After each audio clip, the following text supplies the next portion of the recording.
வணக்கம் வாரியர்ஸ். கோவில், வீடு, அலுவலகம், பெண்கள் கூந்தல், இப்படி கல்லறை வரைக்கும் பூக்கள் இல்லாமல் நம்ம வாழ்க்கையே இல்லை. ஏன் மலர்றோம், எதுக்கு மலர்றோம், இதெல்லாம் யோசிக்காம மழையோ வெயிலோ பனியோ அழகாக பூத்திருக்கிற அந்த மலர்கள் நம்ம வாழ்க்கைக்கு நிறைய சீக்ரெட் சொல்லித்தருது. நியூ ஜெர்சியில் ரகர் யூனிவர்சிட்டி பூக்களை பற்றி ஒரு அழகான ஆராய்ச்சி பண்ணாங்க. பூக்கள் அழகு மட்டும் இல்லை, நம்ம உணர்வோடு கலந்துருக்கிற அற்புதமான ஆற்றல் அப்படின்னு கண்டுபிடிச்சாங்க.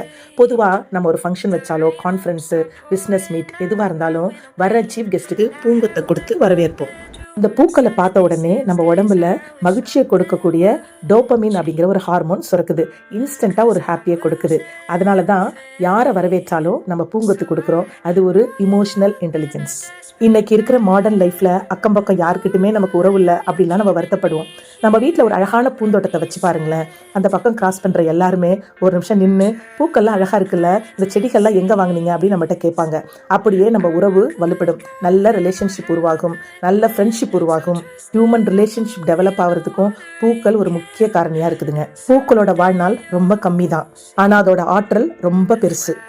நம்முடைய வாழ்க்கை ரொம்ப டெம்பரவரி அப்படிங்கிறத இந்த பூக்கள் நமக்கு சொல்லித்தருது. நம்ம வாழ்கிற காலத்தில் ஆற்றல் மிக்கவர்களாக மற்றவங்க மனசில் ஒரு பதிவை ஏற்படுத்துகிறவங்களா வாழணும். பூக்கள் மாதிரி பி சிம்பிள், பி சாம்பிளாக நம்ம வாழ கற்றுக்கணும். பூக்களை எவ்வளோ கசக்குனாலும் ஒரே மாதிரி ஸ்மெல் தான் தரும். நம்ம வாழ்க்கையில் நிறைய பிரச்சனைகள் வரும், ஆனால் நம்மளுடைய நல்ல குணத்தை எந்த சூழ்நிலையிலையும் மாற்றிக்கவே கூடாது. பூக்கள் எப்பயுமே சூரியனை பார்த்து தான் மலரும். அப்படி பாசிட்டிவ் எனர்ஜியை பார்த்துட்டே இருக்கிறதால என்னவோ, பூக்கள் இருக்கிற இடத்துல எப்பயுமே பாசிட்டிவ் வைப்ரேஷனும் சந்தோஷமும் முன்னேற்றமும் முயற்சியும் தடைச்சிருக்கும். ஹஸ்பண்ட் அண்ட் ஒய்ஃப்குள்ளே ஒரு சின்ன பிரச்சனை இருந்தாலும் ஹஸ்பண்ட் பூ வாங்கிட்டு வந்து கொடுத்தாலே ஒய்ஃபு அப்படியே ரிலாக்ஸ் ஆகிடுவாங்க. பூக்கள் அமைதியை தரும். வீட்டில் டென்ஷன், வேலையில் டென்ஷன், இப்படி எதுக்கு எடுத்தாலும் டென்ஷன் ஆகிறோம். பிபி அதிகமாகுது, மென்டல் இல்னஸ் ஆகுது. அப்படி ஆச்சுன்னா உடனே டாக்டரை போய் பார்ப்போம், டேப்லெட் கொடுப்பாங்க, டேப்லெட் சாப்பிடுவோம்.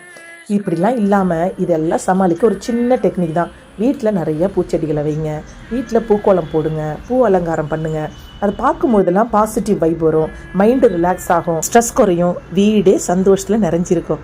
என் வீட்டை நான் சந்தோஷத்தில் நிறைச்சிட்டேன். அப்போ நீங்கள் மே காட் பிளஸ் யூ.